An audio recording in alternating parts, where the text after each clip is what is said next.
87వ కీర్తన గురించి మనం ధ్యానం చేస్తున్నాం. సో ఒక్కసారి చూడండి, 87వ కీర్తన ఏంటంటే ఇది కోరాహు కుమారులు రాసిన కీర్తన అని ఉంది. ఓకే, తర్వాత దీంట్లో 7 వచనాలు ఉన్నాయి, 7. ఓకేనా, అయితే 7 వచనాలు ఒకసారి చూద్దాం. సో దీంట్లో మనం ఏం అర్థం చేసుకోవాలి అనేది మనం ఒకసారి చూద్దాం. సో ఒకసారి చూడండి, ఫస్ట్ వచనం చూడండి. ఆయన పట్టణపు పునాది పరిశుద్ధ పర్వతముల మీద వేయబడి ఉన్నది. సో ఆయన పట్టణపు పునాది పరిశుద్ధ పర్వతముల మీద వేయబడి ఉన్నది అంటే ఆయన ఒక పునాది వేసాడంట. ఆ పునాది ఎక్కడుందంటే పరిశుద్ధ పర్వతముల మీద వేయబడి ఉందంట. అంటే ఒక పునాది దేవుడు వేశాడు, ఆ పునాది ఎక్కడో ఉంది. అది ఎక్కడో ఎలా ఉందంటే పరిశుద్ధమైన పర్వతం మీద ఉంది అని చెప్తున్నాడు. యాకోబు నివాసములన్నిటికంటే సియోను గుమ్మములు యెహోవాకు ప్రియములై ఉన్నవి. సో యాకోబు నివాసములన్నిటికంటే అంటే యాకోబు నివసించిన నివాసాలన్నిటికంటే కూడా సియోను గుమ్మములు యెహోవాకు ప్రియములై ఉన్నవి అంట. అంటే అర్థం ఏంటంటే, అంటే ఇక్కడ రైటర్ ఏ ఒపీనియన్తో రాస్తున్నాడు అంటే, యాకోబు అంటే మనకు అర్థం తెలిసిందే, యాకోబు అంటే మోసగాడు అని, అవును కదా. అండ్ ఇంకొకటి ఏంటంటే దేవుడికి ఇష్టమైన జనం ఎవరంటే ఇశ్రాయేలీలు. ఓకే, యాకోబు నుంచి వచ్చిన వాళ్ళే ఇశ్రాయేలీలు. అయితే వాళ్ళ కట్టుకున్న నివాసాల కన్నా సియోను గుమ్మములు యెహోవాకు ప్రియములు. సియోను గుమ్మములు అంటే ఎత్తులో ఉన్న స్థలం అని అర్థం వస్తుంది. ఓకే, సో అవి దేవుడికి ఇష్టమట. అంటే ఇక్కడ ఒక్క నిమిషం కనుక మనం ఆగితే ఒక్క నిమిషం మనకు ఒక చిన్న విషయం అర్థం అవుతుంది. అది ఏంటంటే దేవుడు ఒక మందిరాన్ని నిర్మించబోతున్నాడు అని చెప్తున్నాడు. సింపుల్గా చెప్పాలంటే ఆయన ఒక పునాది వేస్తున్నాడంట, ఒక పట్టణానికి పునాది వేస్తున్నాడంట. అది ఎక్కడుందంట పరిశుద్ధ పర్వతముల మీద వేయబడి ఉన్నదంట. తర్వాత ఇంకోటి ఏంటంటే యాకోబు నివాసాలన్నిటికంటే సియోను గుమ్మములు యెహోవాకు ప్రియములై ఉన్నవి. ఓకే, దేవుని పట్టణమా మనుషులు నిన్ను గురించి మిక్కిలి గొప్ప సంగతులు చెప్పుకుందరు. అంటే ఆ పట్టణం గురించి అందరూ మాట్లాడుకుంటారంట. సో అంటే సింపుల్గా ఒక్క మాటలో చెప్పాలంటే చాలామందికి అర్థమై ఉంటుంది ఆ పట్టణం ఏంటో కూడా. సో దేవుడు ఒక చిన్న ప్రవచనాన్ని కూడా రాయిస్తున్నాడు. ఇక్కడ ఏంటంటే ఒక పట్టణం గురించి మాట్లాడుకుంటారంట అందరూ. ఓకేనా, చాలామంది చాలా సార్లు రీసెర్చ్ చేసిన పట్టణం అంటూ ఏదన్నా చరిత్రలో ఉంటే అది ఒకే ఒక పట్టణం అండి ప్రపంచంలో. అదేంటంటే ఇజ్రాయెల్లో ఉన్న బెత్లెహేమ్. ఓకేనా, బెత్లెహేము అనే ఆ ఊరు. సో చాలామంది రీసెర్చ్ చేసిన ఊరు అది. ఎందుకు రీసెర్చ్ చేశారు అంటే కనుక యేసుప్రభు పుట్టాడా, యేసుప్రభు నిజంగా తిరిగాడా, యేసుప్రభు చనిపోయాడా, ఆయన చనిపోయి తిరిగి లేచాడా అని ఆయన మీద రాసిన డాక్యుమెంటరీస్ ప్రపంచంలో ఇప్పుడుకొచ్చి ఎవరి గురించి రాయలేదంటండి. సో అందుకే బైబిల్లో మాట ఉంటుంది, ఏమని ఉంటుంది అంటే ఆయన పరిశోధించబడిన రాయి, పరిశీలించబడిన రాయి అని ఉంటుంది. అంటే ఆయన్ని ఎక్కువ మంది పరిశోధించారట, ఆ రాయిని పరిశోధించారంట. సో ఆ రాయి ఎవరు అంటే అది క్రీస్తు అని ఉంటుంది మనకి బైబిల్లో. నేను రెఫరెన్స్లు చూపుతాను మీకు, నేను రాసుకున్నాను రెఫరెన్స్లు. ఓకే, సో అంటే ఇక్కడ దేని గురించి దేవుడు మాట్లాడుతున్నాడు అంటే ఒక పట్టణం గురించి మాట్లాడుతున్నాడు. ఇంకా గనక మనం ఇంకా కొంచెం అంతరార్థం గనక అర్థం చేసుకోవాలంటే ఒక మందిరం గురించి మాట్లాడుతున్నాడు. ఆ మందిరానికి పునాది ఎవరంట యేసుక్రీస్తే అని చెప్తున్నాడు ఇండైరెక్ట్గా. ఓకే, రాహాబును ఐగుప్తు బబులోను నాకు పరిచయలని నేను తెలియజెప్పుచున్నా. ఫిలిష్తీయ తూరు కుషులను చూడుము, వీరు అచ్చట జన్మించిరని అందరు. ప్రతి జనము దానిలోనే జన్మించిననియు సర్వోన్నతుడు దాని స్థిరపరచిననియు సియోను గురించి చెప్పుకుందరు. అంటే సాక్షాత్తు దేవుడే దీన్ని స్థిరపరిచాడు, వేరెవరో కాదు స్థిరపరిచింది అని చెప్పుకుంటారంట. ఎవరెవరు చెప్పుకుంటారంట? ఫిలిస్తీయులు చెప్పుకుంటారంట, తూరు జనం చెప్పుకుంటారంట, కూషులు చెప్పుకుంటారంట. వీళ్ళందరూ ఎవరంటే నిజానికి అన్యజనులు అనే ఒక మాటలో చెప్పొచ్చు మనం, సింపుల్గా ఒక మాటలో చెప్పాలంటే. సో ఒక్కసారి కనుక మనం 86వ అధ్యాయం 10వ వచనం కనుక చదివితే, కీర్తనలు 86వ అధ్యాయం 10వ వచనం కనుక చదివితే అక్కడ ఏమని ఉంటుందంటే నీవు సృజించిన అన్యజనులందరూ వచ్చి నీ సన్నిధిని నమస్కారం చేయుదురు, నీ నామమును గణపరచుదురు. అంటే ఇక్కడ దేవుడు ఒక చిన్న పట్టణాన్ని ఏర్పరచుకుంటున్నాడంట. ఆ పట్టణం ద్వారా అందరూ వచ్చంట ప్రతి జనము దానిలోనే జన్మించిన నీవు, సర్వోన్నతుడు దానే స్థిరపరిచిన నీవు సియోను గూర్చి చెప్పుకుంటారంట. అంటే దేవుడే దాన్ని స్థిరపరిచాడు. ప్లస్ అందరం మనం అక్కడి నుంచి వచ్చిన వాళ్ళమే అని చెప్తున్నాడంట. ఎక్కడి నుంచి వచ్చిన వాళ్ళం అని చెప్పాలనుకుంటున్నాడంటే దేవుడు, మనం ఇశ్రాయేలు అనే ఒక దేశంలో బెత్లెహేము అనే ఒక గ్రామం ఉంది, ఆ గ్రామంలో వారము అని చెప్పుకోవాలని దేవుడు అనుకుంటున్నాడంటే. సో నిజానికి కనుక మనం ఆలోచిస్తే ఇజ్రాయెల్ చాలా చిన్న కంట్రీ, బెత్లెహేము చాలా మారుమూల పల్లెటూరు, ఒక ఊరు పేరు ఒక గొప్ప లేని ఊరే ఒక విధంగా చెప్పాలంట. కానీ దేవుడు దాన్ని ఏర్పరచుకుంటున్నాడంట. ఎందుకని ఏర్పరచుకుంటున్నాడు? అది చిన్నదైనా సరే, అది పెద్ద గొప్పదని కాదు, లేకపోతే దానికి ఏదో ప్రత్యేకత ఉందని కాదు, దేవుడు దాన్ని ఏర్పరచుకుంటున్నాడంట. దేవుడు దాన్ని ఏర్పరచుకుని దానికి ఒక పునాది వేస్తే వాళ్ళందరూ అనుకుంటున్నారంట ఇది దేవుడే స్థిరపరిచాడు అని. సో చాలామంది ఏమనుకుంటారంటే దేవుడు ఇశ్రాయేలీలకు మాత్రమే దేవుడు తప్ప వేరే వాళ్ళకి దేవుడు కాదు, వేరే వాళ్ళంటే దేవుడికి ఇష్టం లేదా అని అనుకుంటారు. కానీ ఇక్కడ దేవుడు ప్రణాళిక ఏంటంటే ఇజ్రాయెల్ నుంచి దాన్ని ఏర్పరచుకుని దాన్ని రాజధానిగా చేసుకుని దాని నుంచి ఇతరులను రక్షించాలని దేవుడు అనుకున్నాడు. సో దేవుడు వేసుకున్న ప్లాన్ అది. ఓకేనా? అంటే ఇక్కడ ఇందాక మీకు ఒక వచనం చదివించా, 86వ అధ్యాయం 10వ వచనంలో. అక్కడ ఏమనుందంటే అన్యజనులందరూ వచ్చి నీ సన్నిధిని నమస్కారం చేస్తారు. అంటే అన్యజనులు అంటే ఎవరు? వాళ్ళు ఇశ్రాయేలీలు కాదనేగా అర్థం. వాళ్ళు వచ్చి నమస్కారం చేస్తారంట. అలాగే యేసుప్రభు కూడా మాట చెప్తాడు ఏమనంటే అన్ని జనులకు నా మందిరం ప్రార్థనా మందిరం అనబడుతుంది అని. సో ఈ రోజుల్లో చాలామంది ఏంటంటే చాలా తప్పుగా బోధిస్తున్నారు. ఇది మాకు కాదండి, ఇది ఇశ్రాయేలీలకండి, లేకపోతే యేసుప్రభు వచ్చింది మా కోసం కాదండి. ఓకేనా? సో ఇక్కడ ఒక పునాది అంటున్నాడు. తర్వాత 6వ వచనం కనుక మనం వస్తే యెహోవా జనముల సంఖ్య వ్రాయించినప్పుడు ఈ జనం అక్కడ జన్మించినని సెలవిచ్చును.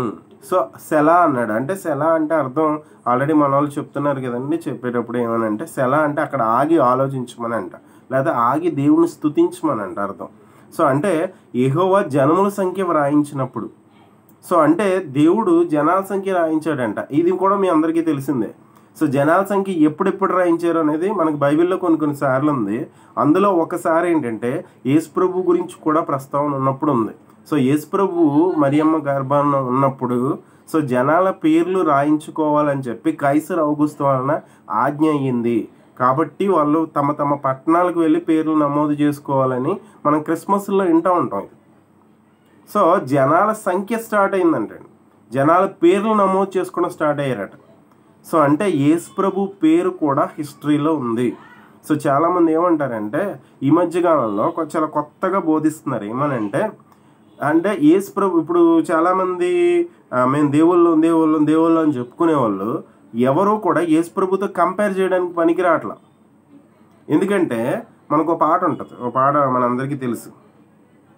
పలు వేదాలలో మత గ్రంథాలలో పాపమేశోకని పరిశుద్ధుడిడి, పలు వేదాలలో మత గ్రంథాలలో పాపమేశోకని పరిశుద్ధుడిడి, నీల జాలి కలిగిన ప్రేమ కలిగిన దేవుడిడి, నీవేగా మంచి దేవుడవు, నీతో సమమెవరు, నీలా ప్రేమించేదెవరు, నీలా క్షమించేదెవరు యేసయ్యా, నీలా పాపికై ప్రాణం పెట్టిన వారెవరు, నీలా పాపికై ప్రాణం పెట్టిన వారెవరు.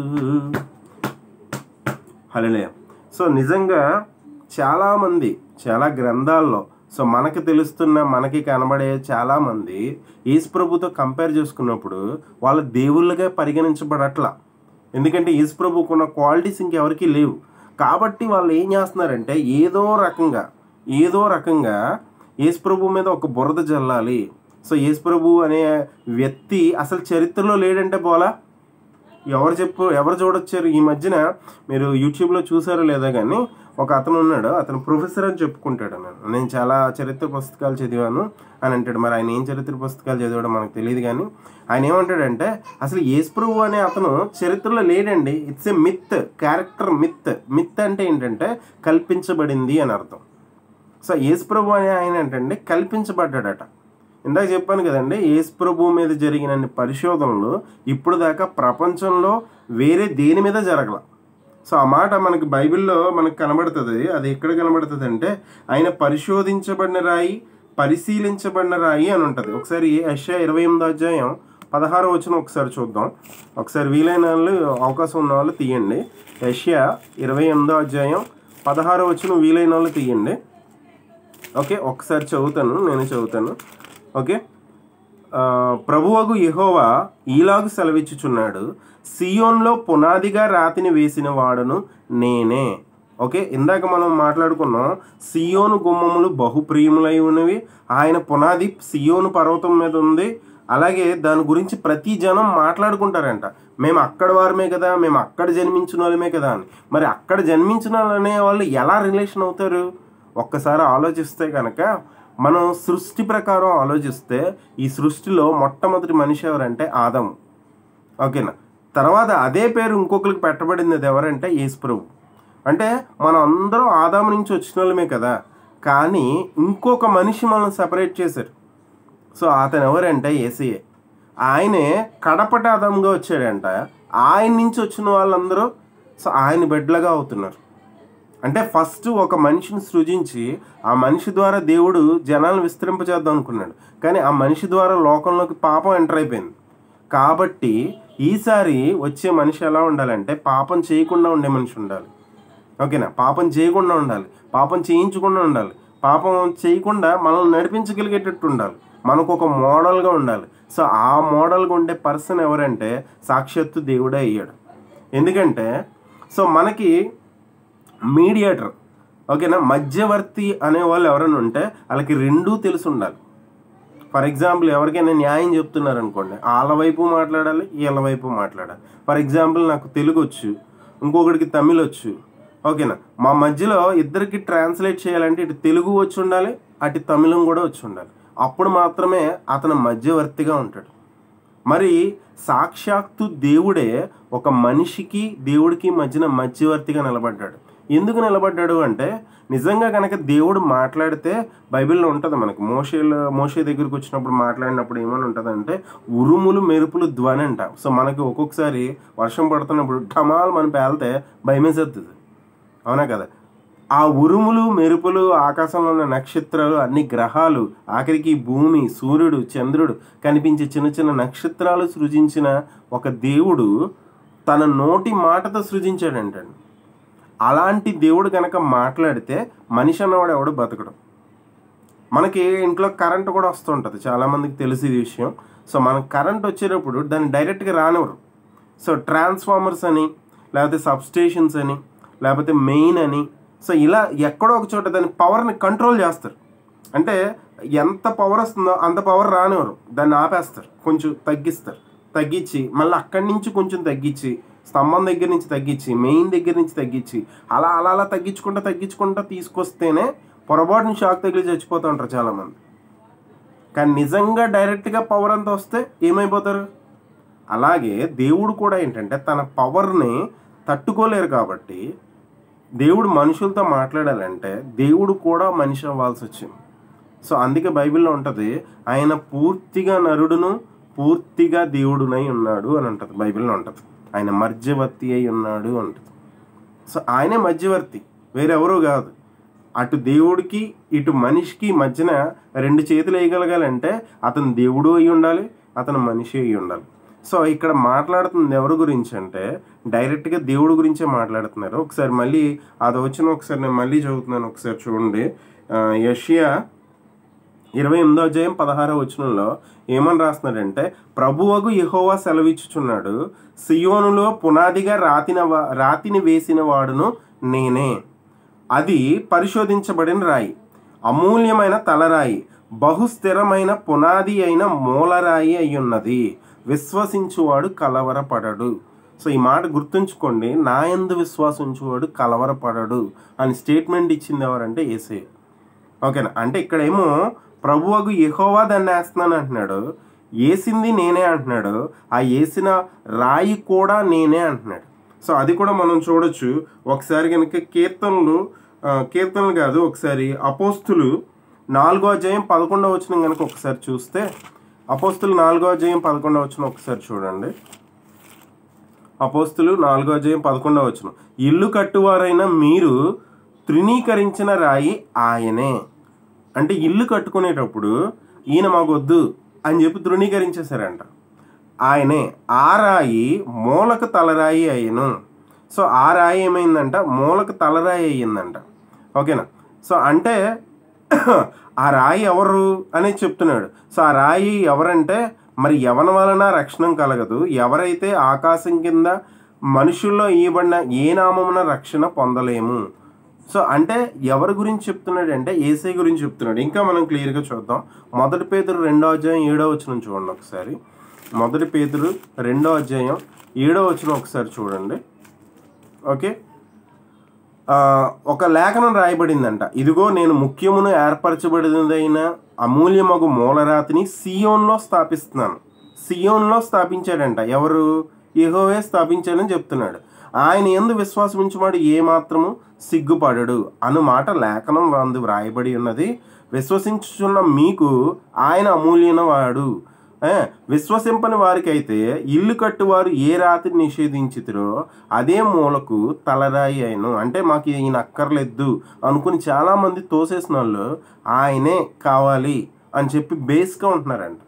అంటే ఈ రోజుల్లో కూడా చాలామందికి యేసుప్రభు అంటే ఇష్టం ఉండదు. యేసుప్రభు అంటే లెక్క ఉండదు. యేసుప్రభు అంటే ఆయన ఏదో తక్కువ జాతికి చెందిన అతనని, లేకపోతే ఆయన ఏదో విదేశీ జాతికి చెందిన దేవుడని. సో ఒక మాట గుర్తుంచుకోండి, దేవుడు అంటే తనకు ప్రాంతాలతో సంబంధం ఉండదు. ఒక జిల్లాకు మాత్రమే సంబంధించిన వ్యక్తి కలెక్టర్, ఒక స్టేట్కి మాత్రమే సంబంధించిన వ్యక్తి ఒక మంత్రి, అవునే కదండి. సో అలాగే ఒక అధ్యక్షుడు ఒక దేశానికి సంబంధించిన వ్యక్తి. కానీ మరి దేవుడు అంటే ప్రపంచానికి ఒక్కళ్ళే ఉంటారు. ఓకేనా? అయితే కొంతమంది ఏమనుకుంటున్నారంటే ఈయన దేవుడు కాదు అనుకుంటున్నారు. కానీ నిజంగా మనం చాలా మనకు మనమే నిర్ణయించుకుంటాం కదా. ఏమని అంటామంటే కామక్రోధ లోప మద మత్స్యదేహాలని జయించిన వాడిని దేవుడు అంటాం కదా. సో మరి అలాంటి లక్షణాలు కలిగిన ఒక్కరి పేరు చెప్పండి మీకు తెలిసిన ఏ దేవుళ్ళనైనా. అంటే మనం ఎవరినైతే తృణీకరిస్తున్నామో, ఎవరినైతే తృణీకరించామో, సో అతనే మనకు మూలకి తలరాయి అవుతున్నాడంట. సో అందుకే ఈ రోజుల్లో చాలామంది అనేక రకాల జాతుల నుంచి, అన్య జాతులు, సో వాళ్ళ ఏ క్యాస్ట్ అవనివ్వండి, వాళ్ళు ఏ జనాంగం అవనివ్వండి, వాళ్ళ సంప్రదాయాలు ఏమైనా కానివ్వండి, వాళ్ళు ఎక్కడి నుంచో ఎక్కడికి వస్తున్నారు, యేసయ్య దగ్గరికి వస్తున్నారు. అవునా కదా? సో అంటే ఇదంతా దేవుడు ముందే చెప్తున్నాడు. ఈ కీర్తనలో దేవుడు చెప్తుంది ఏంటంటే 87వ కీర్తనలో ప్రతి జనం దానిలో జన్మించారంట. ఎప్పుడు జన్మించారు? గుర్తొచ్చిందా ఈ మాట ఎక్కడైనా? జన్మించారు అని. సో ఎవడైనాను కూడా మరలా జన్మించితేనే తప్ప పరలోకంలోకి ప్రవేశం లేదు అంటాడు. సో అంటే మనం ఇదిగో జన్మించిన వాడు ప్రభువునందు నూతన సృష్టి అని అంటారు. అంటే ఈ రాయిలో జన్మించాలి, ఈ పట్టణంలో జన్మించాలి. ఓకేనా? ఆ పట్టణం ఎవరు, ఆ రాయి ఎవరు అంటే కనుక ఆ రాయి ఎవరంటే యేసుక్రీస్తు అని చెప్తున్నాడు. ఒకసారి ఎఫెసీయులు 2వ అధ్యాయం 20వ వచనం చూద్దాం. ఎఫెసీయులు 2వ అధ్యాయం 20వ వచనం చూద్దాం. అవకాశం ఉన్న వాళ్ళు తీయండి. అంటే రాయి గురించి అనేది నేను మాట్లాడుతున్నాను. ఎవరు ఆ రాయి? క్రీస్తు యేసే ముఖ్యమైన మూలరాయి అయి ఉండగా అపోస్తులను ప్రవక్తలను వేసిన పునాది మీద మీరు కట్టబడి ఉన్నారు. ప్రతి కట్టడమును ఆయనలో చక్కగా అమర్చబడి ప్రభువునందు పరిశుద్ధమైన దేవాలయం ఒకటికు వృద్ధి పొందుచున్నది. అంటే మనం ఎవరు అంటే దేవాలయంలో ఒక కట్టడం అంటండి. సో ఇది మనం చాలా జాగ్రత్తగా గుర్తుంచుకోవాల్సిన విషయం. సో అంత ఈజీగా తీసుకోవాల్సిన విషయం అయితే కాదు. సో మీరు క్రీస్తుకు అవయవములై ఉండగా మీరు పాపం ఎలా చేస్తున్నారు అని అడుగుతాడు. అవునా కదా? సో అంటే మనం కూడా ఏంటంటే మనం ఎవరము అని గనక మనం ప్రశ్నించుకుంటే దేవుడు మనం ఎప్పుడైతే ప్రభువా నా పాపాలు క్షమించు అని గనక మనం ఎప్పుడైతే అడుగుతున్నామో ఆయన బిడ్డగా స్వీకరిస్తున్నాడంట. ఆయన మందిరంలో మనల్ని కట్టడ కింద పెడుతున్నాడంట. మరి అలా కట్టడగా పెట్టిన మనం దేవునికి ఇష్టంగా జీవిస్తున్నామా? అదొకసారి మనం పరీక్షించుకోవాలి. సో మనకు తెలిసిన ఒక రిఫరెన్స్ చెప్తాను.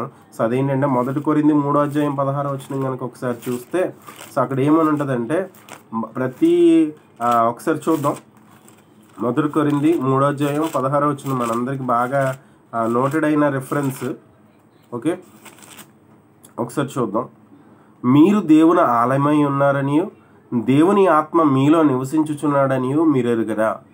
సో అంటే ఆ పరిశుద్ధమైన పర్వతం, సియోన్లో స్థాపించుచున్న పర్వతం ఎవరి కోసం అంటే మన కోసమే. ఎందుకంటే దాంట్లో దేవుడు నివసిస్తున్నాడంట. ఆ మందిరం ఎవరంట? మనమే అని చెప్తున్నాడు. ఎలా మనం అయ్యాం, ఎలా మనం జన్మించాం అంటే మనం ఎక్కడ జన్మిస్తున్నాం? సో మీరు మారుమనసు పొందారా అండి? మీరు మళ్ళీ జన్మించారా అండి? నికోదేమో అడుగుతాడు, నేను మళ్ళీ ఎలా జన్మించగలను ప్రభువా? నా తల్లి గర్భంలో నేను ఎలా ప్రవేశించగలను? సో అంటే తన పాపముల విషయమై మారు మనసు పొందిన ప్రతివాడు కూడా అప్పుడే జన్మించినట్లు లెక్క. సో అంటే ఇక్కడ మాట్లాడుతున్న ఆ పర్వతం, ఆ రాయి, ఓకేనా, ఆ కట్టడం ఎవరంటే మన గురించే మాట్లాడుతున్నారు. మరి మనం ఆ కట్టడం కింద పిలవబడవాల గలవారంగా మనం ఉంటున్నామా? అదొకసారి మనం పరీక్షించుకోవాలి. ఒకవేళ కనుక మనం పనికి రాని వారంగా ఉంటే, ఒకవేళ దేవునికి ఇష్టం లేకుండా ఉంటే, దేవునికి ఇష్టం లేని పనులు ఇంకా చేస్తూ ఉంటాయి. సో దేవుడు దాన్ని ఉంచడు. ఇప్పుడు ఫర్ ఎగ్జాంపుల్ మన ఇంట్లో ఒక వస్తువు పాడైపోయింది అనుకోండి, ఒకసారి చూపిస్తాం మెకానిక్కో లేకపోతే ఆ పర్టికులర్ టెక్నీషియన్కో. ఏసీ పని చేయట్లేదు అనుకోండి, ఏసీ పని చేయట్లేదు బాబు ఒకసారి చూడని చూపిస్తాం.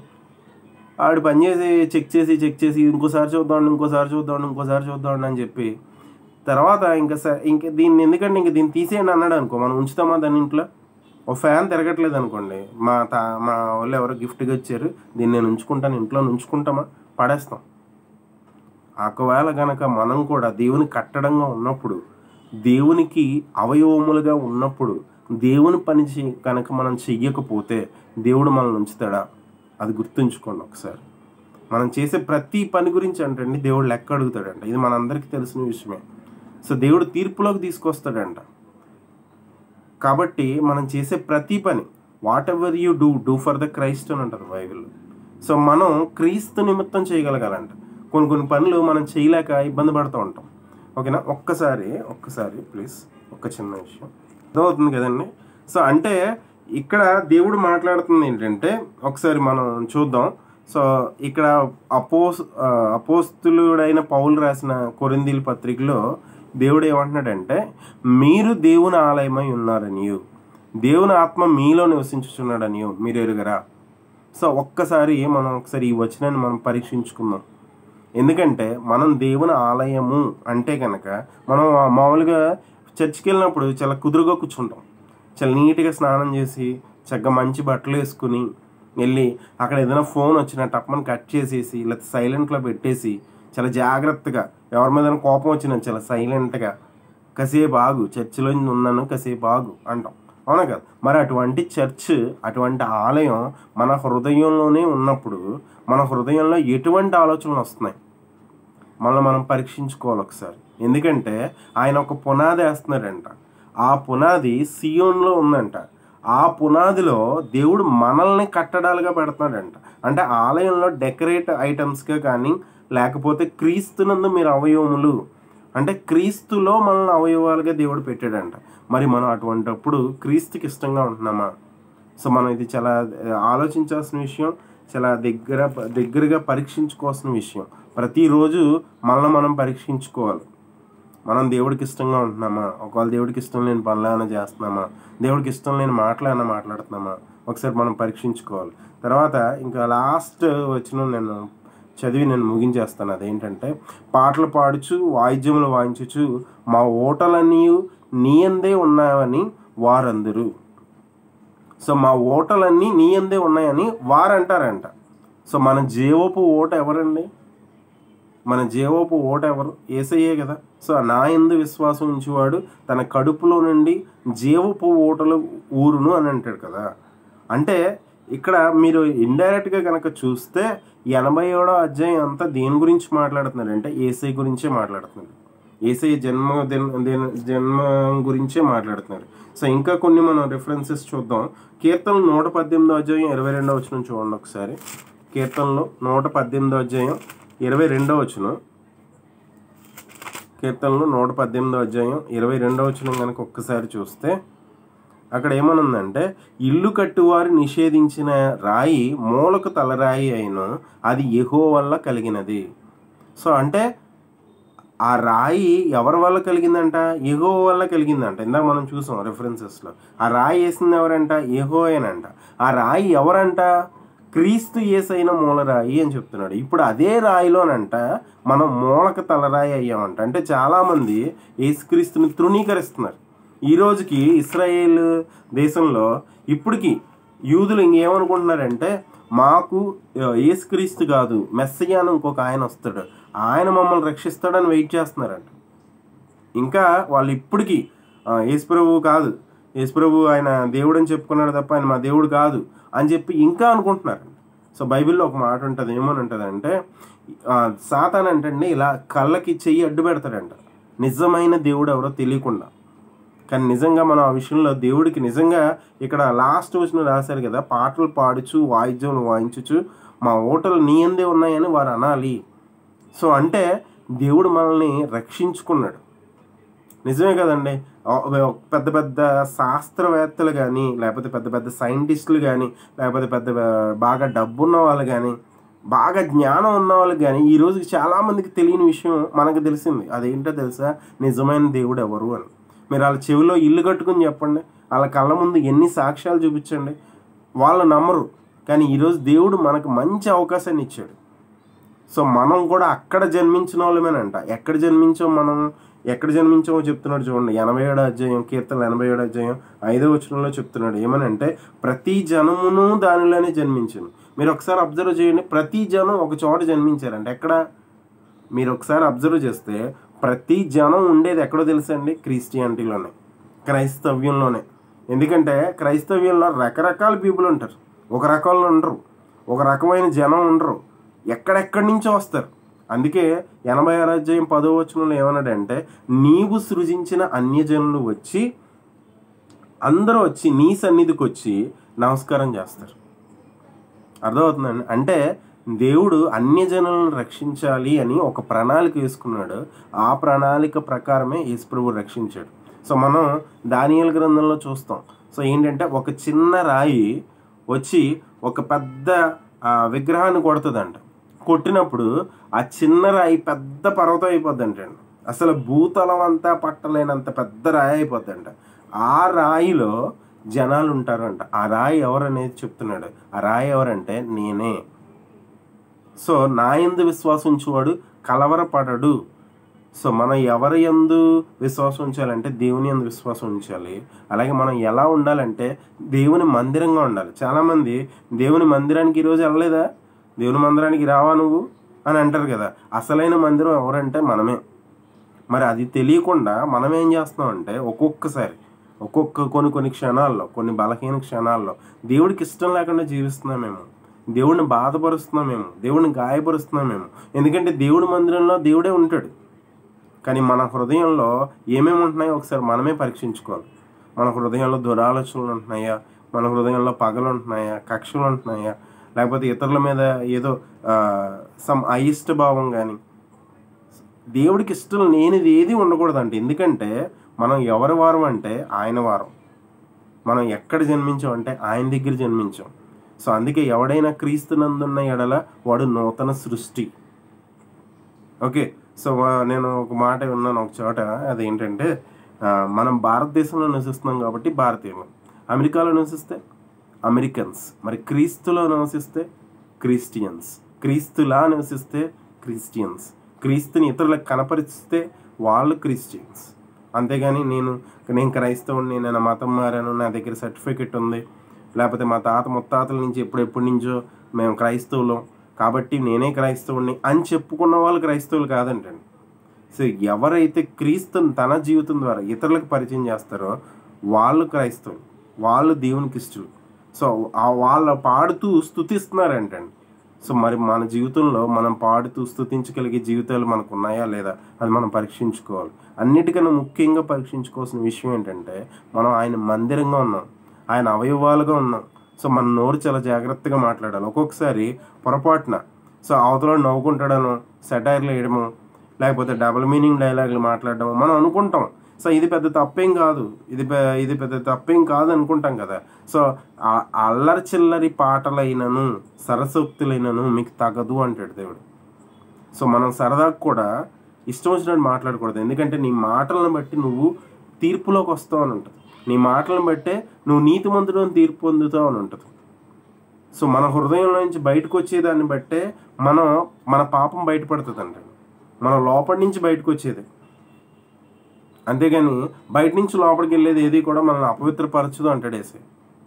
సో ఇక్కడ మన ఈరోజు ఈ వాక్యం ద్వారా దేవుడు మనతో మాట్లాడుతున్న విషయం ఏంటంటే మనం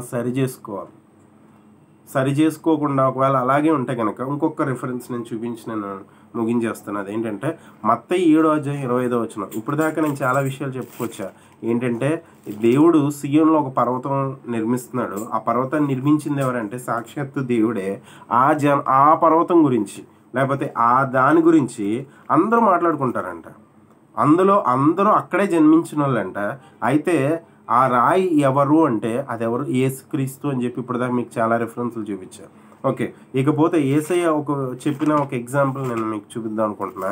అదేంటంటే మత్తయి 7:25 ఉంటుంది. ఒకసారి అవకాశం ఉన్న వాళ్ళు తీయండి.